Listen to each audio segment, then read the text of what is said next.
Okay, a little bit about near infrared.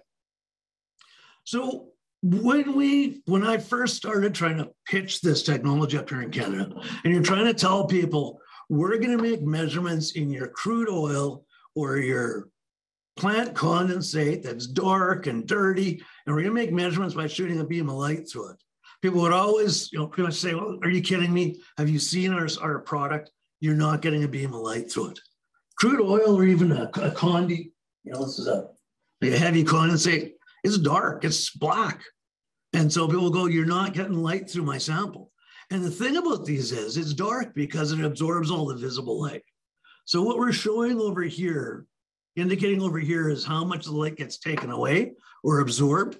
And you can see in the visible part of the spectrum, a lot of that light's taken away. But as we move beyond the red to the near infrared, we get into regions of the optical spectrum that liquid hydrocarbons don't absorb the light.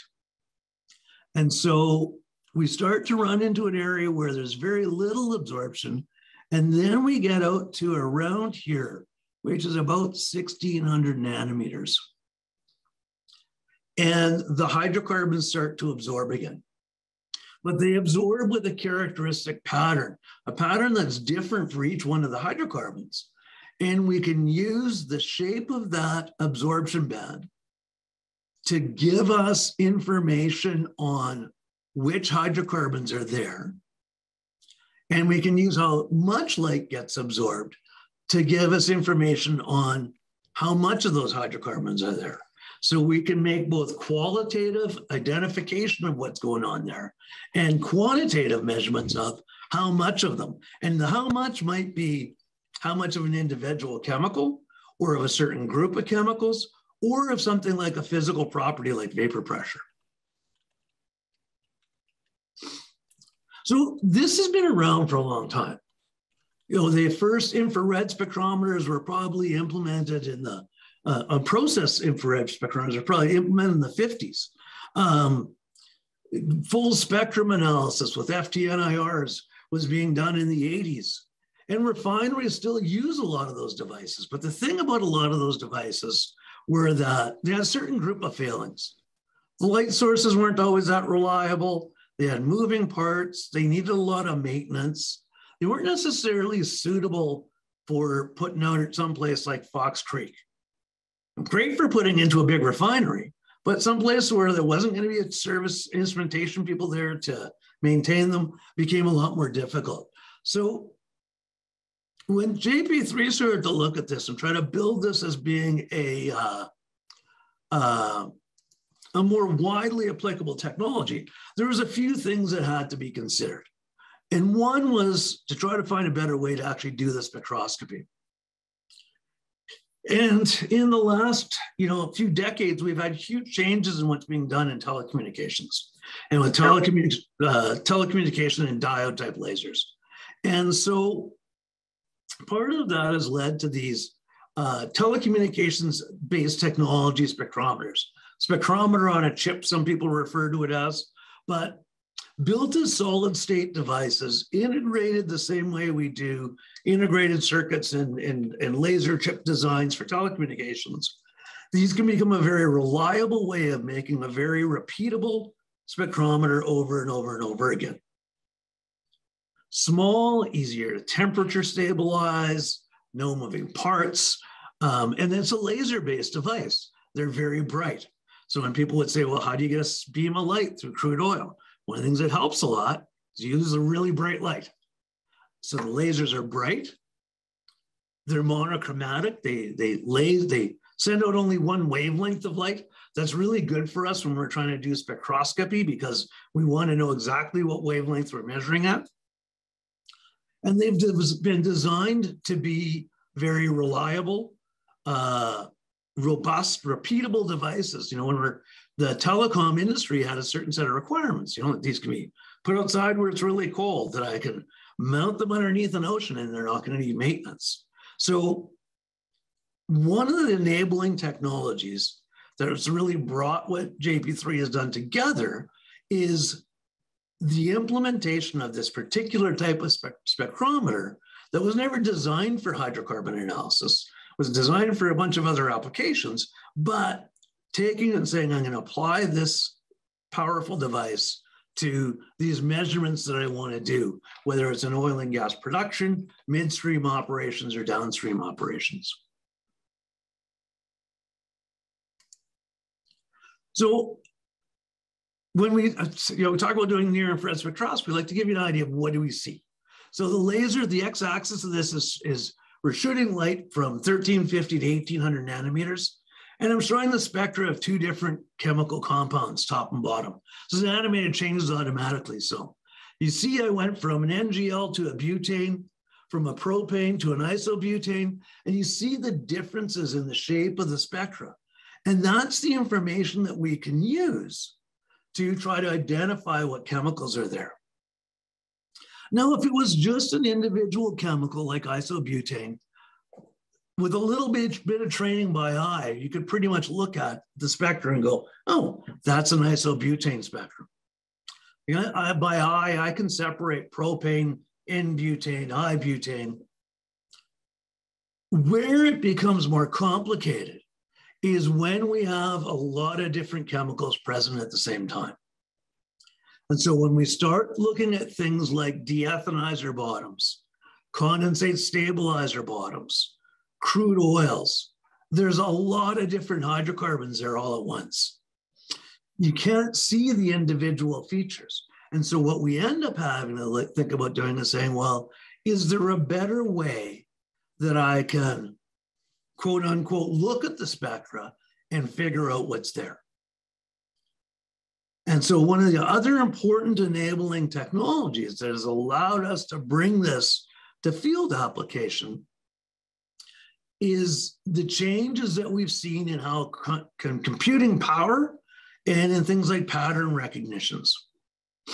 When I was in university, it wasn't uncommon for the artificial intelligence prof in the computer science department to say, we don't think that computers will ever fully be able to characterize human speech.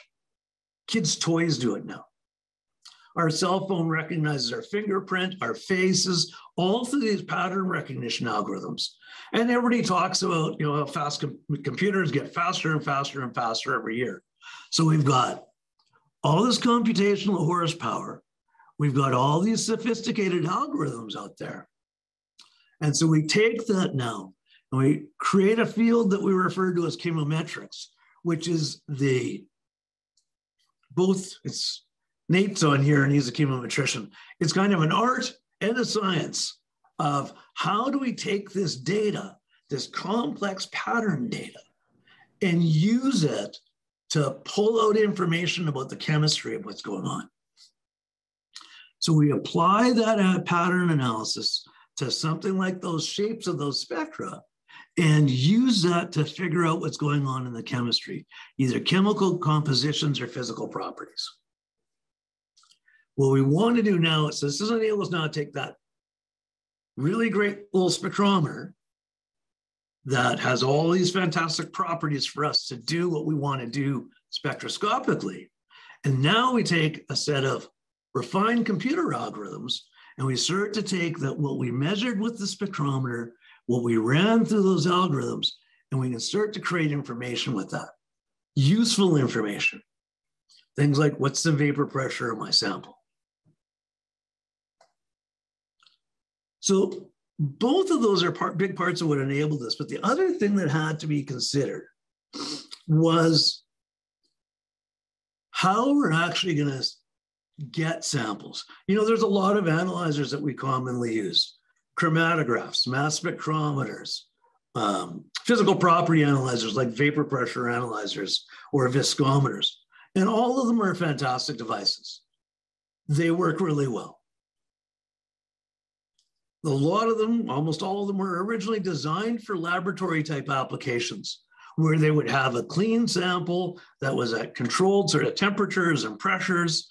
And so the problem we have when we try to bring this out in the field is how do we take this sample from the process that may have wax and clay and asphaltenes and bitumen and sand and get it through an analyzer? And a lot of our traditional analyzers, things like chromatographs, have all this tiny, small tubing in them. They have filters and regulators and valves all over the place. And every one of those becomes a potential fail point. So our problem is often not in, is the analyzer capable of doing the measurement, but can I get a good enough sample to the analyzer that it can actually do the measurement? So one of the other things that has been done is to look at a better way of approaching sampling. Come up with technologies that are less dependent on you filtering out all the little bits of particulate and sand, that are robust and can operate at line temperatures and line operating process temperatures and pressures, and have big flow paths that don't plug very easily. So the flow cell, or the thing that touches process fluid, when we're talking about these sorts of applications now, becomes this. Sorry, I'm going to move some things around on my other screen here so I can find it. We have this flow cell block of stainless steel, precision machine, just a few parts to it though, that is going to house the process fluid as it flows through it. On the top and bottom, we've got 1/2-inch NPT ports. So nice big flow paths. This is all 316 stainless steel, so no corrosion issues. And then we allow our process fluid, whether it's crude oil or natural gas or DF bottoms, to flow through the flow cell. And it flows between these two synthetic sapphire windows. Now, just take this out. So it flows past the surface of this sapphire rod. And we use synthetic sapphire because it's the second hardest thing next to the second hardest natural material next to diamond. So it doesn't get scratched by sand or clay. It's very mechanically robust. It's chemically resilient, doesn't get attacked by salt water or H2S or anything like that. So it becomes a very reliable surface for us to have in contact with the process fluid. And it's very good at transmitting near infrared light.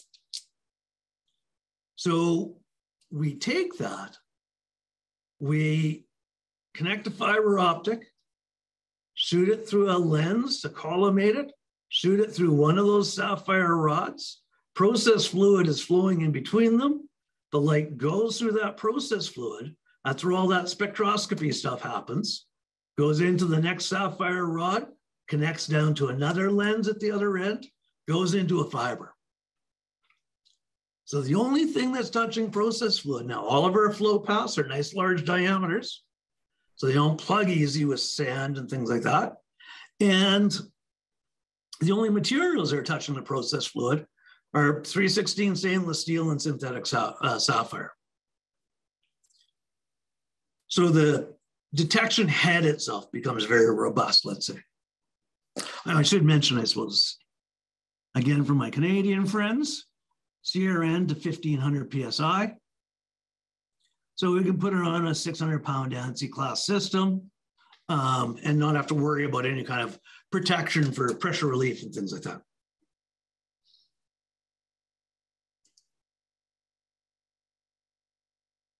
So when we start to think about an installation, what we want to do now, again, is make installations as simple as possible.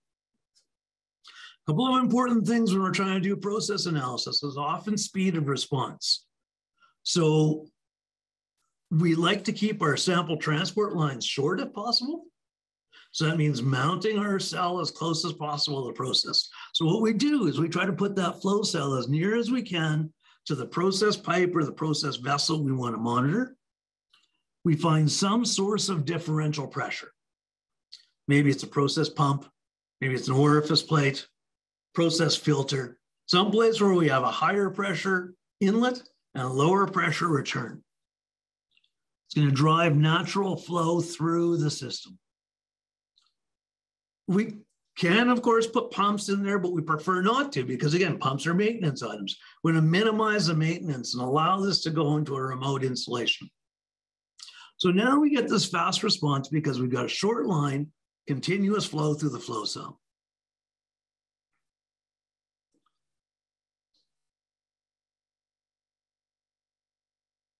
The analyzer is capable of 15-second updates. So, if we have an analyzer that's fast, we're going to want that sample system to have fast response too. We don't want to have really long sample lines that make it slow to get to the flow cell and then have the benefits of our fast responding analyzer kind of go away.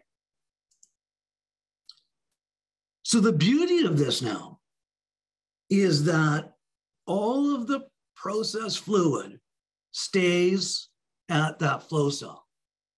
It doesn't have to go to the analyzer. So when I put a traditional analyzer in, like a chromatograph or an online vapor pressure analyzer or a mass spectrometer, I usually take a sample out of the process pipe and bring it all the way over to where the analyzer is. And this often means building a custom building around the analyzer. Or refer to it as we have to put a life support system in around the analyzer. We have a big sample conditioning panel, we have hazardous gas detection, combustible gas detection, all because process fluid is being brought over to that building. Now we put the flow cell out near the process. We put the analyzer someplace else, MCC building, control room, metering skid building. We connect the analyzer to the cell by fiber optics. So no process fluid, just light moving back and forth. Beam of light goes out from the analyzer, returns back to the analyzer. I refer it to sort of like the white box you see there, that's where all the brains are. It's got this sophisticated laser spectrometer that can change the wavelengths of the laser. It's got a single board computer in it that can do all of that data processing. So the light goes through our process fluid. This is where it kind of interrogates what fluids are there, returns the light back to the box. We measure the spectrum. We run that through those sophisticated algorithms and we produce the actionable data. Customer wants to know vapor pressure, API gravity, and what the C1 through C6 composition is. Great, we just build our mathematical models to be able to measure all those or predict all of those based off of what infrared spectra we saw.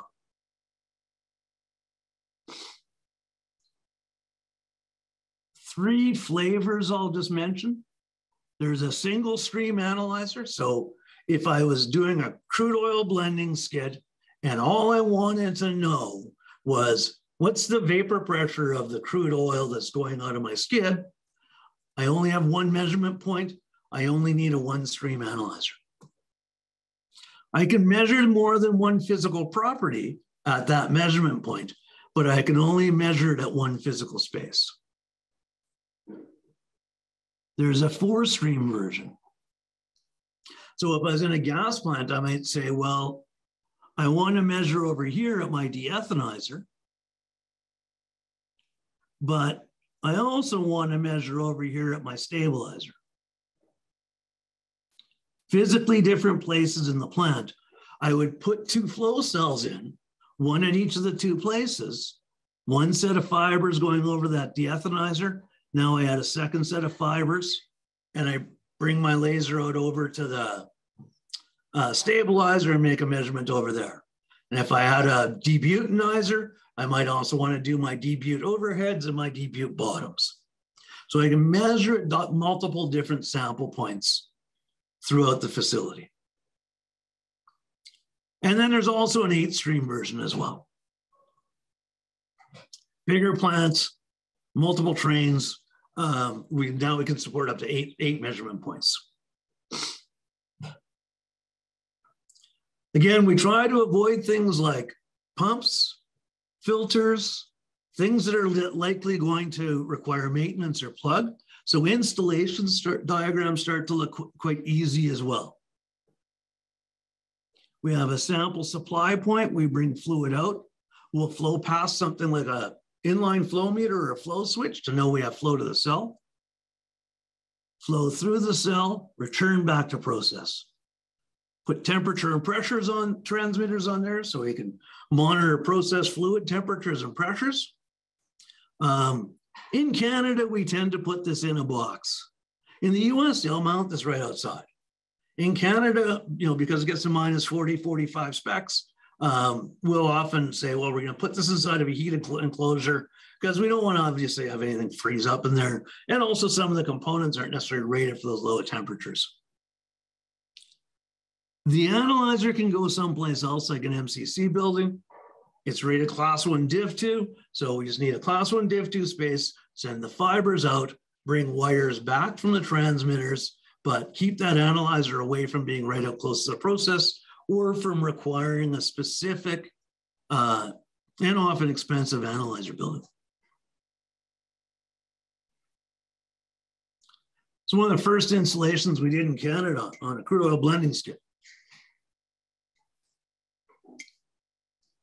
Inside that building there, they've got their pumps and their pipes and their blending apparatus, and they're close to a gas plant that has depropanizer bottoms, and they've got sort of a heavy, fairly low vapor pressure crude oil, and they're blending depropanizer bottoms into the crude oil. And they want to know the vapor pressure because the pipeline specifications. Pipeline often has a specification of you have to keep your vapor pressure below this. But if I can take inexpensive, almost free depropanizer bottoms and blend it in and sell it as if it was a crude oil, it's a great opportunity to increase my cash flow from my operation.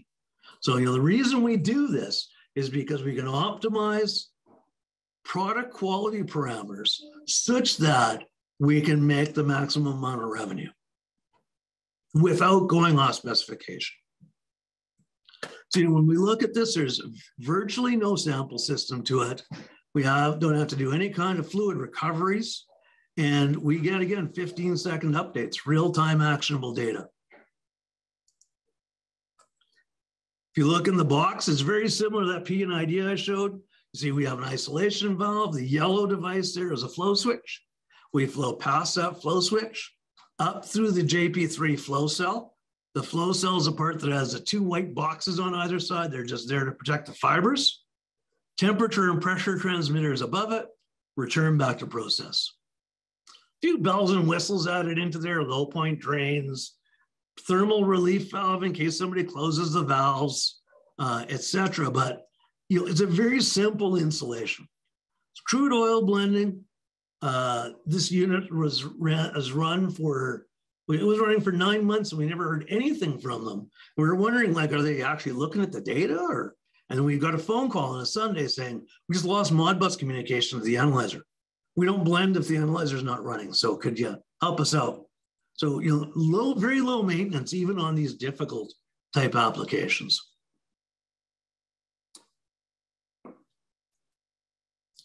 So how does it do? When we're looking at something like a conventional oil, this is some vapor pressure data. So it was an interesting test. We have a client who's already got an online vapor pressure analyzer. His issue is it requires a lot of maintenance to keep it running. They're blending heavy sour into light sweet and then adding butane in to adjust the vapor pressures. And so it's quite a variable product stream. It can go from being all light sweet, all heavy sour to some blend of those things. And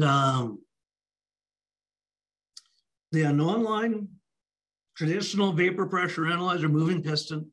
They had lab analyzers, and we put ours in parallel. So the way this graph is set up is the x-axis down here, this is the lab vapor pressure in kPa.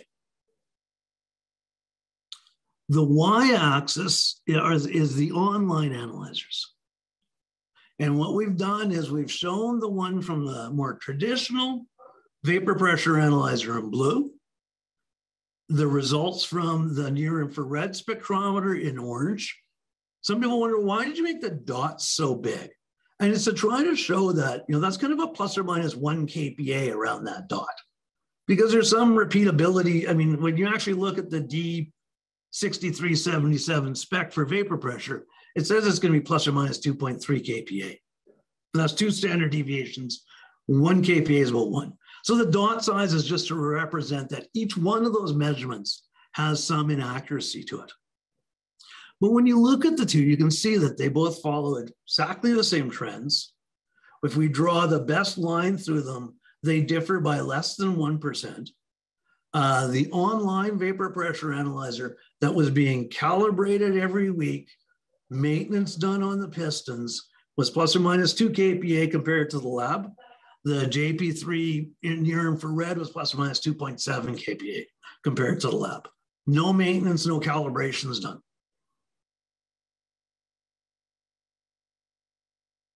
So bottom line, I think what I'm trying to say is it does pretty good on conventional oil, same way as if I put another type of vapor pressure analyzer in, but I don't have to do all the maintenance. And I get much faster results. A traditional online vapor pressure analyzer might be 6-10 minutes to get an update. We get updates every 15 or 30 seconds. That faster response lets me tighten up control loops. We did another installation that was on a diluted bitumen application. And so, they have, something, this is a more recent installation, actually just done in the last year. And you can still see it's physically a lot similar to what we did in that first installation. We have that yellow flow switch in there, pressure and temperature transmitters, cells sitting in the middle. We're taking a sample off of their flowing process pipe, allowing it to flow through the cell and returning back. The infrared, the analyzer, the brain part, is mounted in a different building because there wasn't a space here. Fiber optic runs over to where that panel is, and they get a real-time vapor pressure measurement.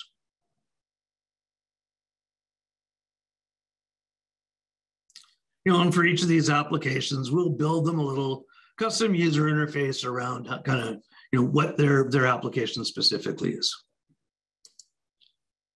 So again, how do we do? Well, again, x-axis here is lab. Y-axis is the infrared. The gray dots that you see here, those are samples that were taken and measured at the lab and used to help build the model for the analyzer. The red dots are ones that weren't put into the model that were used to test to see how well we're doing. And so we took a number of samples, built our model for the analyzer, and then ran it against some additional data. And you can see that across sort of the range from about 60 kPa to about 80 kPa, we have this great linear fit correlation between all of our lab samples, and we're typically within about plus or minus 2 kPa.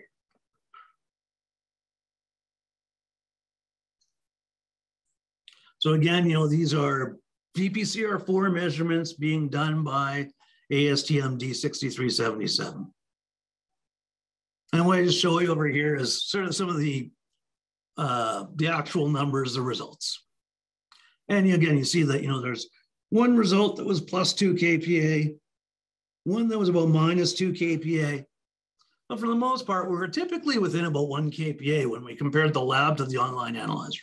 So we were able to successfully, on a diluted bitumen application, apply near-infrared spectroscopy using this unique spectrometer and chemometric models to do real-time analysis and build a model that has been proven to show we can do VPCR4 as an online measurement. And we got some additional viscosity data from this application. We're still working on getting some more for this one, so I'm not going to show you that data yet. Virtually zero maintenance done on this device. It just sits and runs and runs. What happens in case we get an issue with the unique stream we have? No standby stream. So I'm not sure what you mean. Like, what if a unique product comes in that's not been in the model? Is that kind of where you're going at with that question? Like by a unique stream?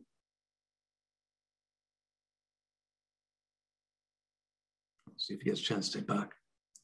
Because that's certainly one of the concerns that people often bring up is, well, that's great, that model works great, but what if I change my product? What if I bring on a new field? What if I start shipping in from a new supplier? We run a lot of statistics. One of the beauties of this chemometrics type approach where we do the statistical analysis is we get all those things that you learned about in university, you know, things like t-tests and f-tests. That's a good question from Matt too. We get these statistics that let us show, well, how well did the model work? And so if we get an unusual product or unusual stream, the analyzer will actually flag it and say, the stuff I'm looking at right now, I don't think I'm doing a really good job of analysis. And that may trigger events like an operator coming out and pulling a lab sample. So now we can actually see, well, what was in that sample and adding that data to the model. Or in some cases, some of our clients have us build automated grab samplers that the analyzer, if the analyzer sees an off-spec product, it says, well, fill a cylinder with it. Let's add that data into the model. Analyzing oils within trained waxes. So generally what we try to do is keep the process fluid warm enough so the waxes are in solution. And so when you saw those pictures of where the cell was installed, you always usually see there's a little gray bundle sitting on top of it. We tend to put a heater right over top of the cell to keep the waxes from building up in the optical path between the windows. So we try to basically say, keep the sample above the cloud point. Entrained particulates like asphaltenes or sands will cause some additional noise in the spectrum, and we have some mechanical things we do about that. One of them is to stop the flow so those particles aren't moving past the windows when we do our measurements. Helps improve the signal to noise ratios. As wax builds up on the windows, if it does build up, what happens is the amount of light transmitted through the cell drops. And again, we can alarm on that and say, you know what, there's something blocking the windows here. You must be getting waxed off. We can even trigger a solvent pump to back flush and wash the waxes off the system automatically.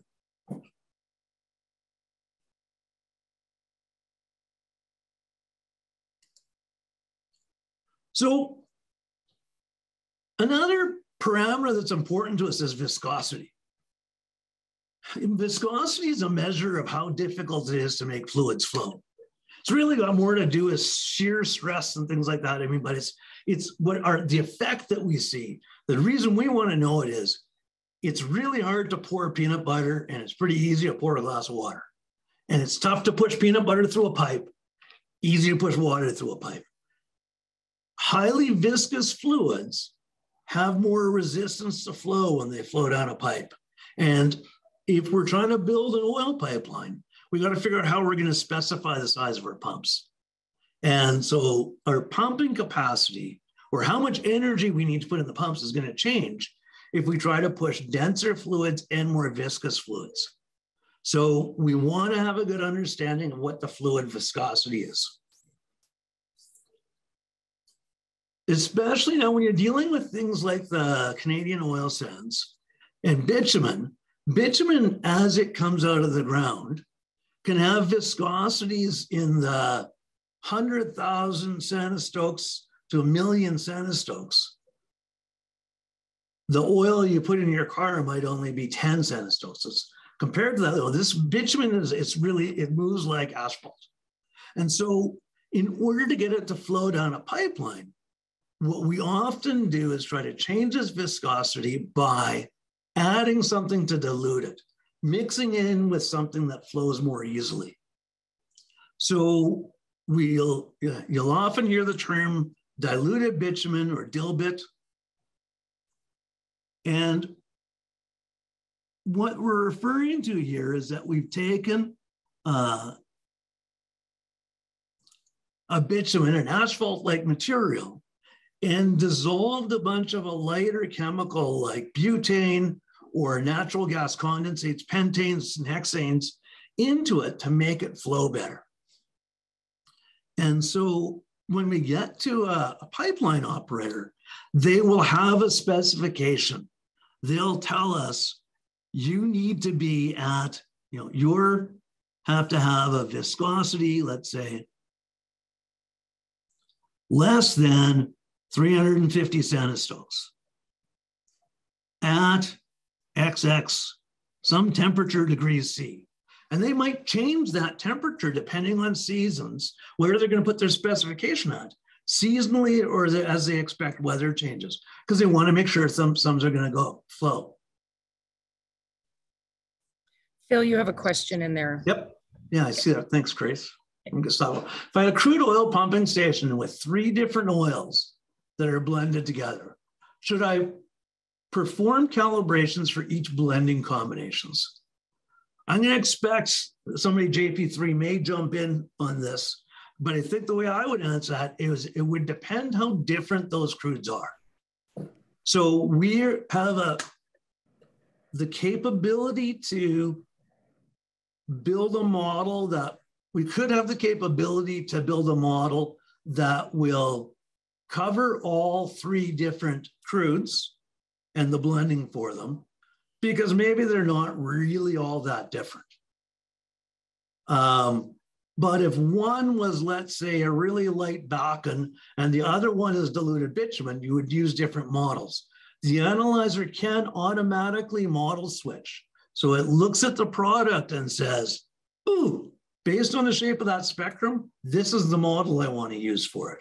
So in fact, one of the things that, it's not an application we're going to talk about here, but one of the things JP3 does a lot of in the States is putting an analyzer on a pipeline where different products flow down it.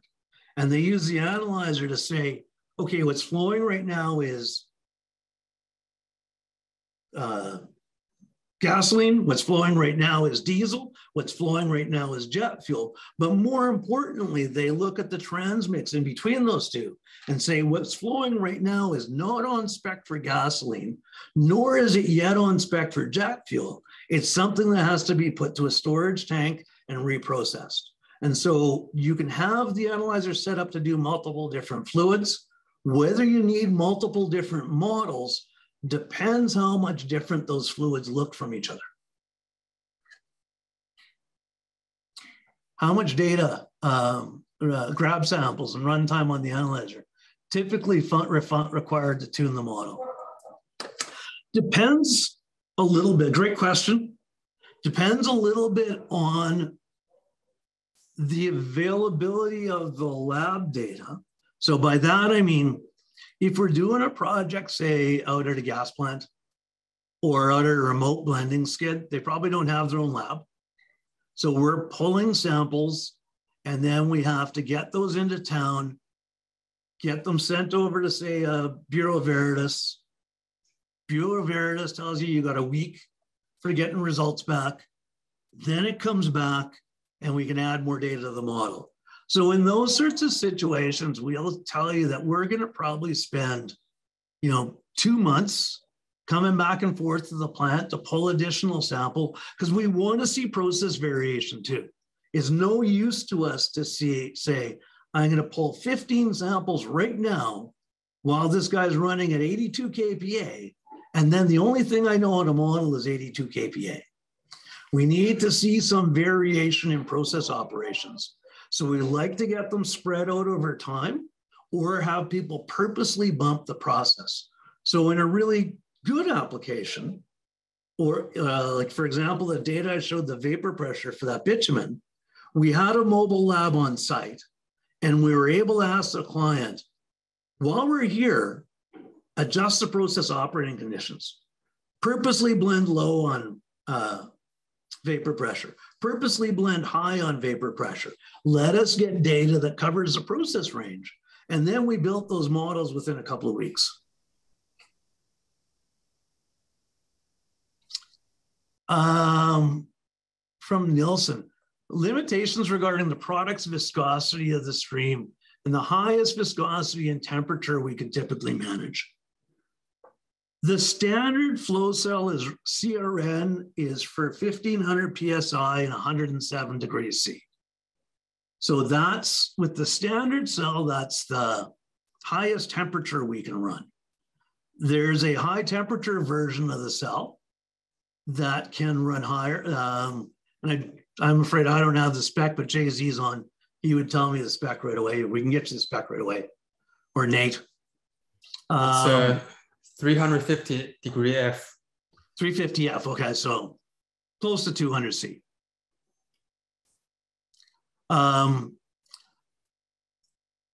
We have certainly run viscosities like around 500 centistokes. The bigger problem we've had, we've tried to run undiluted bitumens. And the bigger problem with that is there's so much particularly asphaltene microcarbon residue, it's hard to get enough light through. So the diluent is advantageous to us because it helps thin the product too, and we actually can get more light through it. So I don't know whether I could say there was a viscosity limit. What it tends to be more is the test we had to do when we wanted to do these dill bit applications was, let's get some samples into the lab and see if we can just get enough light through to do a good measurement.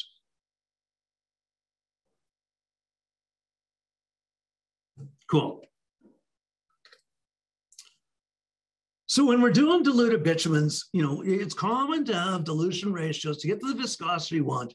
It ends up being somewhere between 25 and 50% condensate to get our viscosities down to the pipeline specs. And the thing is you want to put the minimum amount of condensate you need to in, because for every barrel of condensate I put in, it's another barrel of bitumen I can't ship in that pipe. I've filled up the space with condensate. I also have to buy the condensate, so it costs money to put condensate in.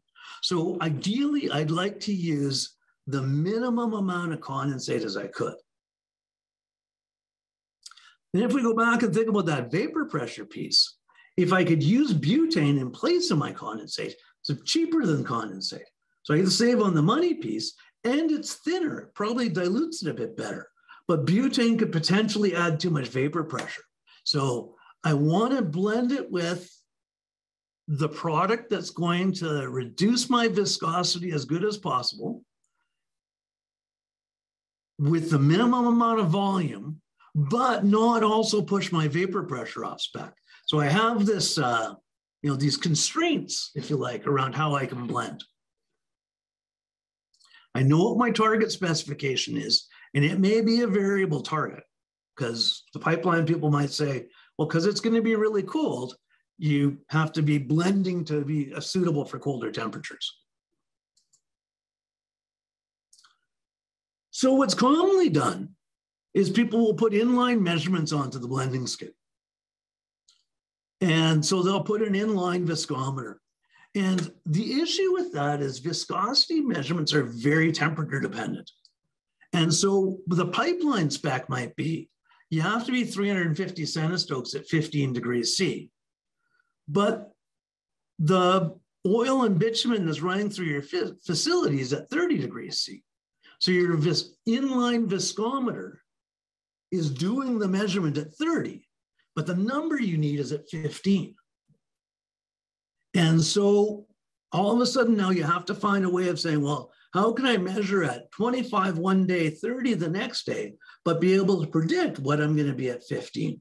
So that requires, even with the inline viscometers, a traditional viscometer, that you have to build some mathematical correlation to try to make that prediction.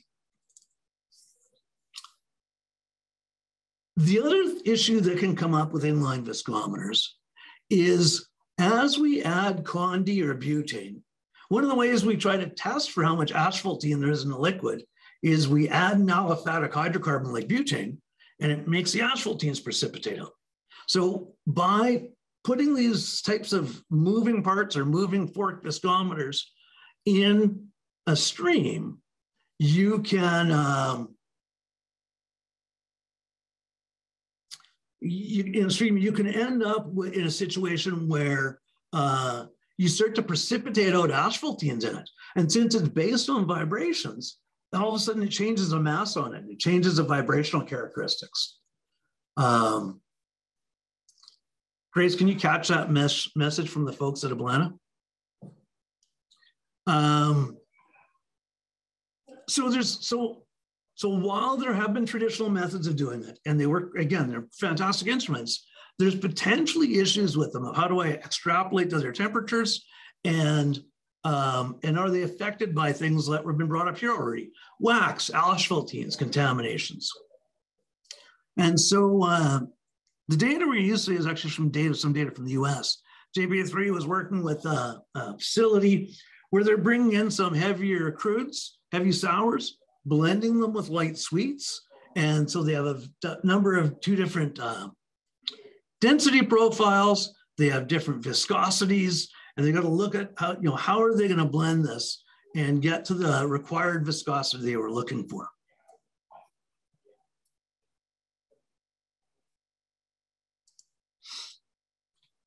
So the installation, this is in the US again, so they have this advantage of they don't have to deal with -40 like we do. So they are actually able to put this all outside. And so we've got the JP3 single stream optical analyzer sitting right here. The flow cell is just off to the side of it. There's a heated sample loop that's running fluid through the flow cell from the process pipe and back in again. And they have their tuning fork type viscometer sitting down here.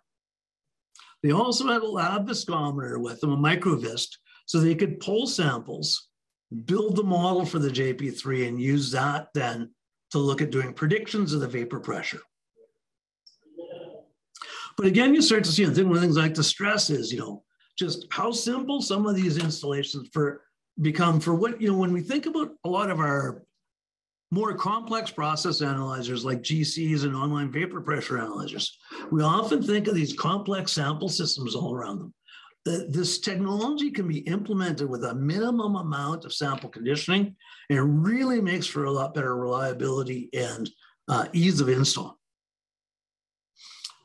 So basically, they're out there going to blend, again, light sweet, heavy sour, and they want to blend to different be able to blend to different viscosities, depending on how the specs change. And so again, one of the issues is the temperature here, where they're making a measurement with their inline viscometer, may not be the temperature that the pipeline specification is at.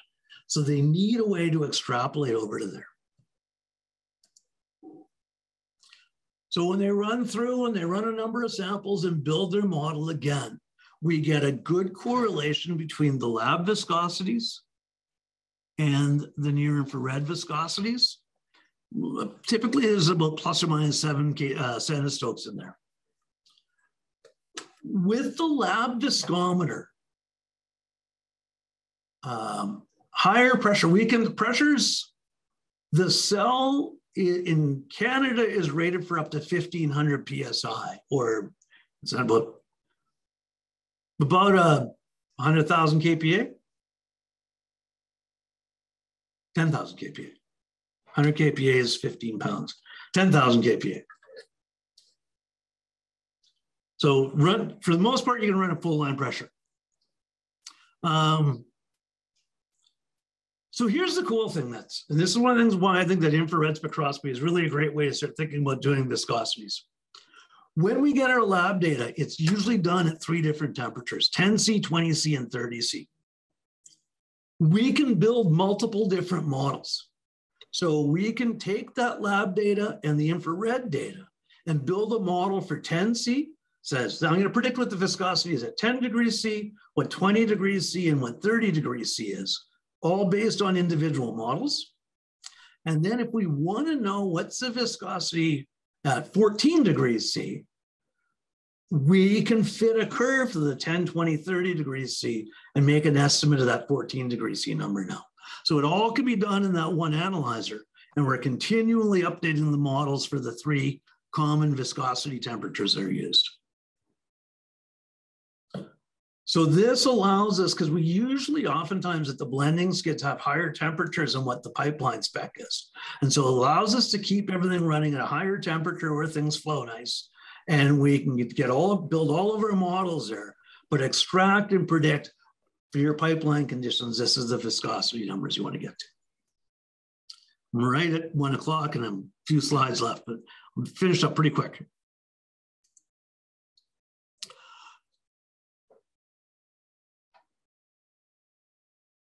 Okay, we've got a gentleman here. That might be one that one of the JP3 guys can maybe get a hold of you. Got high water cut and low API oil, so yeah.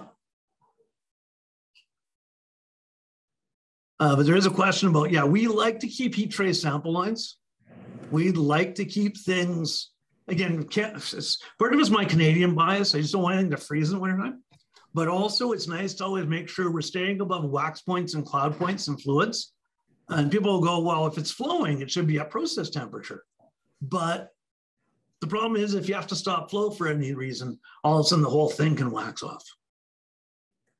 Just to add what Phil's saying there, we at JP3, one of our mottos is heat or treat. So we try to keep everything heated and at a consistent pressure as much as at a consistent temperature as much as possible. Yeah, it seems to make everything better.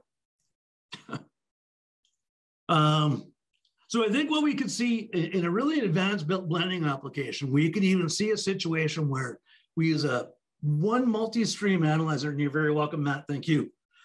We use one multi-stream analyzer, and we can measure the physical properties of the condensate we're using to do the blending. We can do the C4 minus, the vapor pressure, the viscosity of the condensate. If we're blending butane, but we're buying refinery grade butanes or, kind of a butane that's not pure, it's often variable from different plants. We could put a second stream on to measure butane qualities, like C1 through C6 plus viscosity. From C1 through C6 plus with butane, we can actually calculate a vapor pressure. Stream 3 might be our output, our blended stream, where we can do API gravity, vapor pressure, and viscosity. And perhaps we may even want to do, if we're bringing different crudes in, understand what the crude properties coming in are and do API and VCR on there. The heavy crude oil dilution process with naphtha, where the injected volume varies every moment. How can I handle this variation with a JP3 analyzer, and also that the temperature varies? Well, I guess the question would be is, what do you want to measure in that diluted process? So what would you be looking at for a control variable? If you were to say, I want it diluted with naphtha, and I want to try to control to a certain vapor pressure or control to a certain viscosity, we would do that by setting up the models to estimate viscosity or vapor pressure of the diluted product, and always feeding back to the trim control on the volumetric flow rate of the naphtha. So to try to adjust that naphtha flow rate so you get to the vapor pressure property you want. If it's out of control on the two flows, the analyzer could just be there just to tell you, well, this is the sort of product you're making at this point right now. Does that help?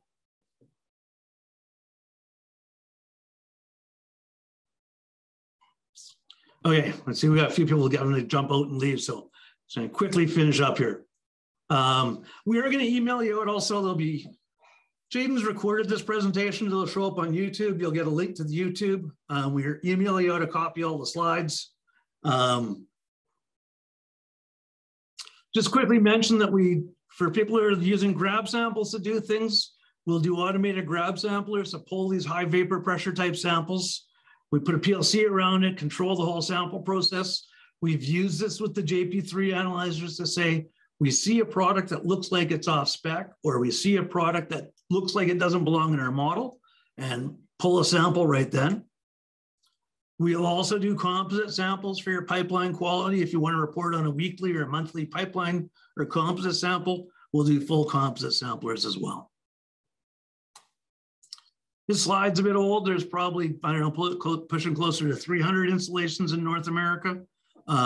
As you can see, JP3's got installations all across every major basin, from the Bakken, Montney, Permian, Marcellus, Haynesville. So, it's this. Although this is a relatively new technology compared to a lot of the analyzers out there, it's seen wide penetration across these markets. To give a brief mention to our sponsors, all the other guys that we rep as well, just so you let you know what other product lines we deal with. And that's going to wrap me up. So leave it. The last slide is going to leave you with contact information for Scott, for Grace, for myself. And we'd certainly, if you've got other questions, love to talk to you. If you've got an application you'd like to discuss, it's whether it's a possibility, love to discuss it. And thanks all for coming.